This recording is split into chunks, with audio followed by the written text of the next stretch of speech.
What's happening to the Chitterham River is a danger to the people who live on it. Become a toxic river of waste. More than half the adults in this region work in textile factories. Buying clothes has never been easier. The environmental impact on the planet is just colossal. Brands and consumers need to change their behaviours.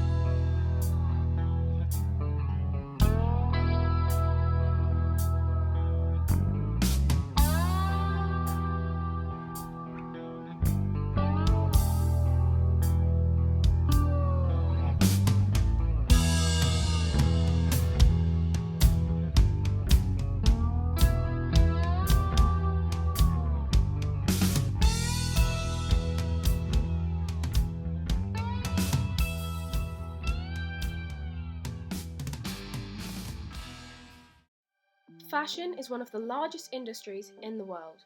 Over 80 billion items of clothing are bought every year.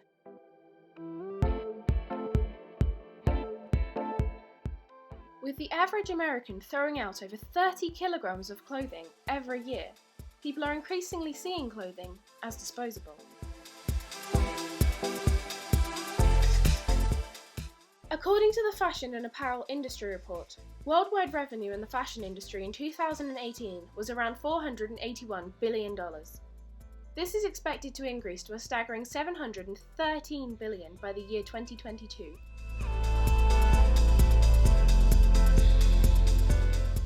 Online shopping is becoming increasingly popular. Whilst 4 to 5% of jewellery sales are currently made online, that number is expected to increase to 10 to 15% by 2022.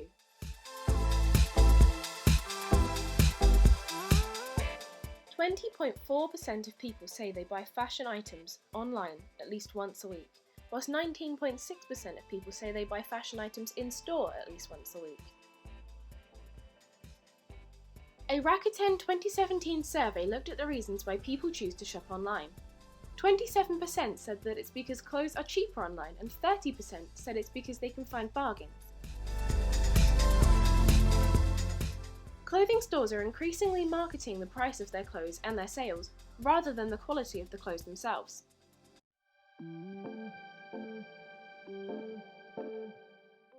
According to a 2018 survey by Sales Cycle, almost 70% of online shopping baskets are abandoned and never purchased. 35% of people said that concerns over whether the clothing would fit puts them off online shopping. The survey also found that 33% of people say that, when they have abandoned purchases online, it is because they found a better price elsewhere.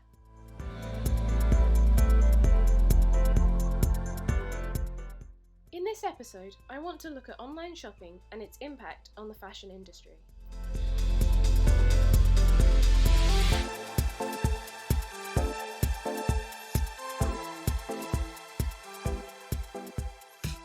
What is up everyone? Welcome back to my channel. Hey guys, welcome back to my channel. Hello everybody, it is Connor and welcome back to my channel. Hello everyone and a happy Superhaul Sunday to you all. Welcome back. So in today's video, as you can see by the title, we have another Primark haul. Today, I've got a new look haul for you. In today's video, we are going to be doing a Fashion Nova haul. Today, it's Superhaul Sunday. Some things are hit and miss. This was £6, so it's not bad at all. And this is the perfect top. This little t-shirt was actually only £3, which is such a bargain. And that brings me nicely on to the next two pairs of shoes. This one I could not leave behind. Is it a look or is it just not a look? I don't know whether I thought these were high-waisted. I swear to God, I've seen something exactly like this at Topshop for like way more money. I definitely should have got a size smaller. I love the colour yellow, it's like one of my favourite colours, and this is amazing. It was £15, but it is really nice. This top is honestly beautiful. I own this in black and I think I got it in like my very first Fashion Nova haul. So I thought I would get this just to show my love and appreciation for the drink. Okay, the final bag.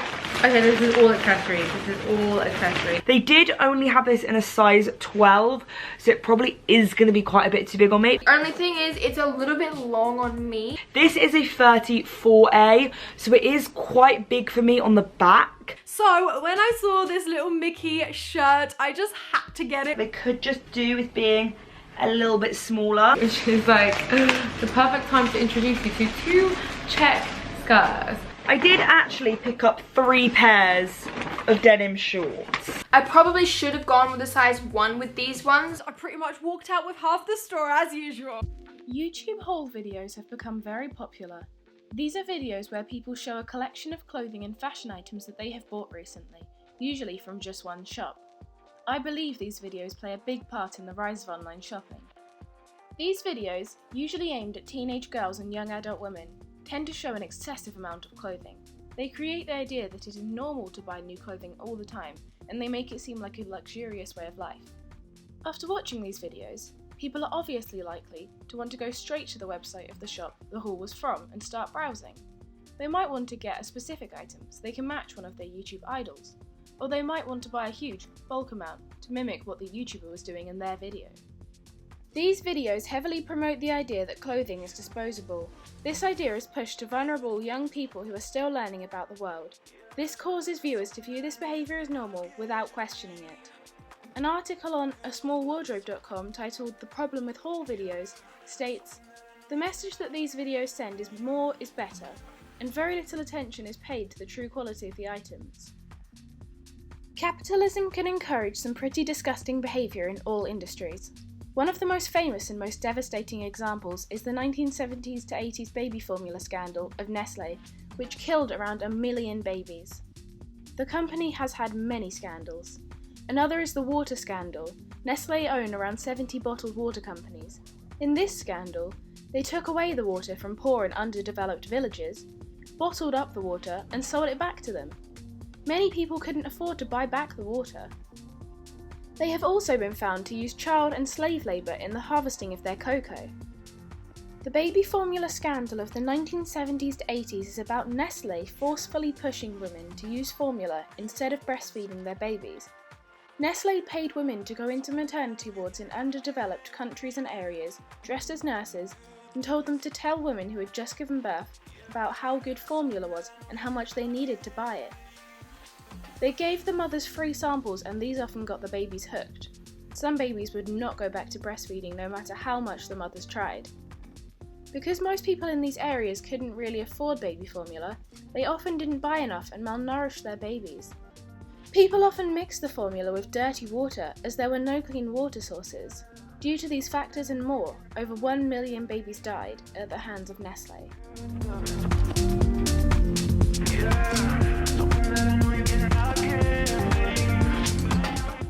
H&M have a whole section on their website dedicated to sustainability. Within this section, there are many subsections. The first is Conscious Products Explained. This page is supposed to explain their conscious, supposedly environmentally friendly range. Something that I have noticed these sites doing a lot is writing about their goals, rather than telling us what they are doing now.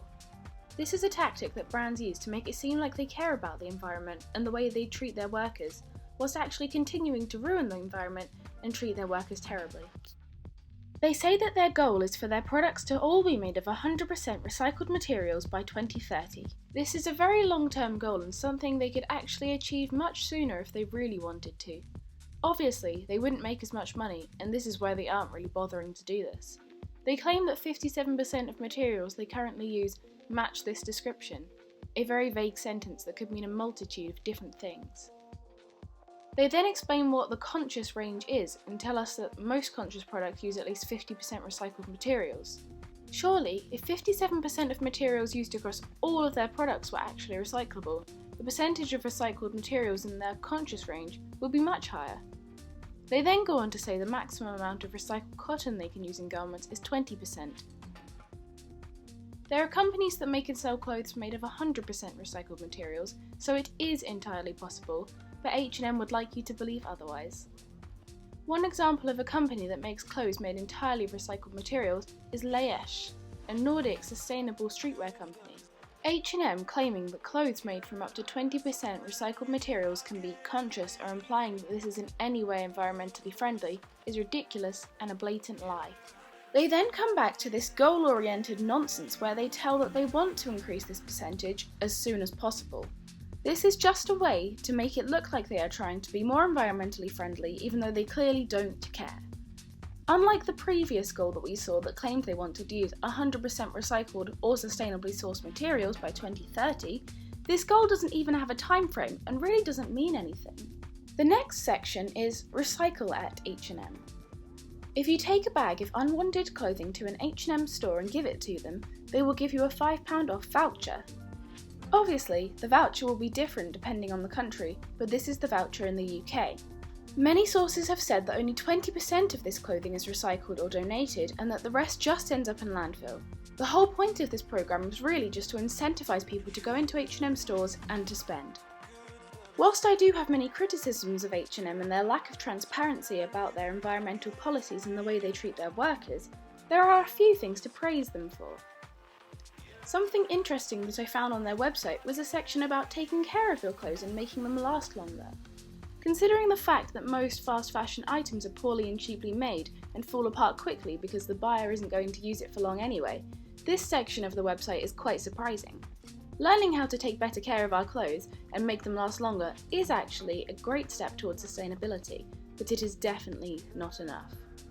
I looked at a document about H&M's sustainability policies and goals which I found on their website. Here I have shown a section that I found interesting. It begins with completely unrelated and irrelevant information about the company's beginnings that I think is only there to try and justify the damage to people and the environment that they are causing in the name of democratizing fashion. They say that they believe in taking a long-term approach when it comes to sustainability. This could be a good thing because it could mean that they are thinking about the long-term impacts of their company.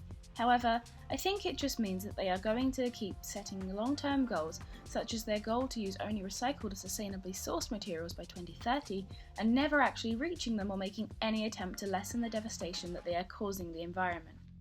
They claim that they believe sustainability should be considered an integral part of the company, but this is just yet another way for them to sound sustainable while still doing nothing to actually be sustainable. They talk some more about goals rather than taking action now. The company runs something called the H&M Foundation. This claims to do 4 key things, one of which is give people access to clean water. Rather ironic considering that they are the ones polluting the water and pouring all kinds of chemicals and dyes out into rivers and other water sources. It is obviously good of them to try and sort this out, but they are doing the damage and then trying to compensate by doing a tiny bit to sort it out, rather than just trying not to cause the damage in the first place. I decided to look at H&M's modern slavery statement. The first page essentially just shows off about how large and successful the company is, boasting of how many sales they make and how many suppliers they have. They then go on to make some general and vague statements about how they don't use slave labour and that they respect people's human rights. They then say that if a child is found to be working in one of their factories, they take measures in the child's best interest in cooperation with the child's family and the employer. The family will be very likely to encourage their child to work as they would likely be poor and in need of any income they could get.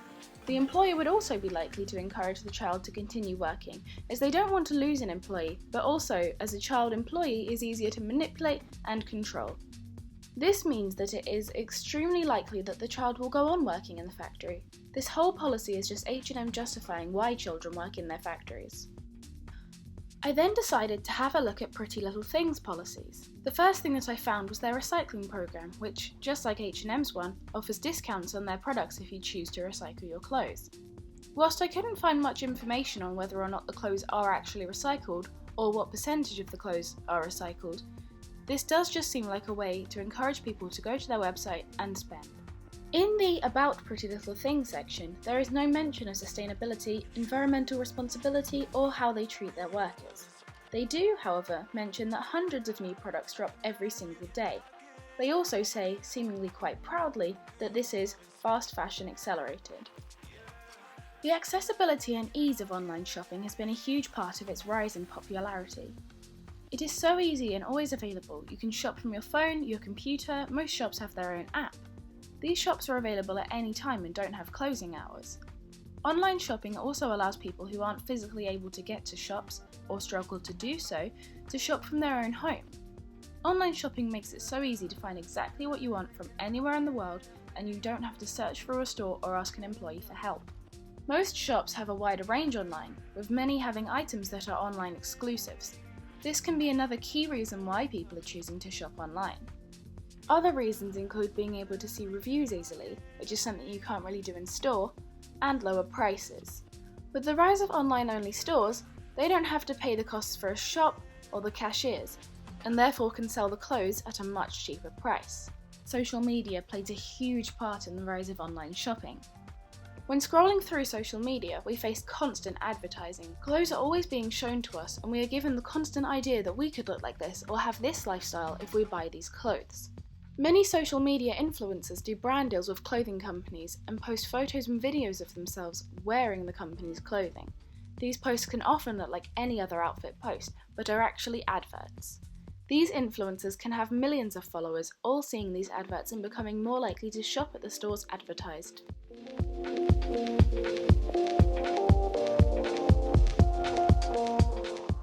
Something that a lot of people don't know about is that many brands will actually incinerate unsold clothing rather than donate it because they don't want to cheapen the brand image. Translation, they don't want poor people wearing their clothes. We're putting too much product out there, most of that product ending up in landfill. The brand Burberry burned $36.8 million worth of its own merchandise in 2017. The brand has admitted that this was an attempt to preserve its reputation. Between 2013 and 2018, H&M burned over 60 tons of unsold clothing. Brands are under no legal obligation to tell consumers that they are doing this. I have decided to show a few short clips from a documentary called Unravel by Aeon Video, which I feel are relevant to this issue. फिर आगे मतलब लेबरों को देते हैं, औरतों को चैन button निकलवाते हैं। हमें तो अच्छा लगता है, भी अच्छी इज्जत है, जिंदगी तो भगवान ने इनको दे रखी है जो औरतों को इतने ऐश आराम से रह रही हैं। हम भी मन में ये सोचते हैं भी काश हमारी भी ऐसी जिंदगी होती। नहीं तो सारा दिन कपड़े फाड़ने पड़ते हैं, ऐसे देखने पड़ते हैं।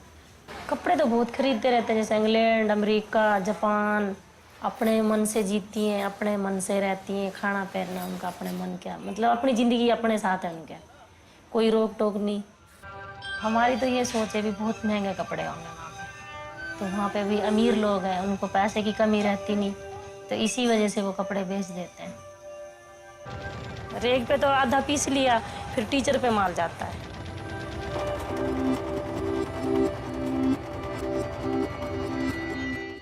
I have decided to show a couple of quotes from Abercrombie & Fitch CEO Mike Jeffries that show the way these companies view their demographic and give us a little bit of insight into what they mean by cheapening the brand image.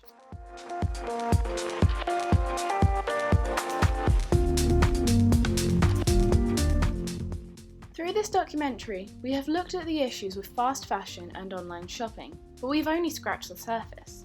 I will be looking at a whole range of fast fashion issues in future episodes. Thanks for watching episode 1 of The Face of Fast Fashion.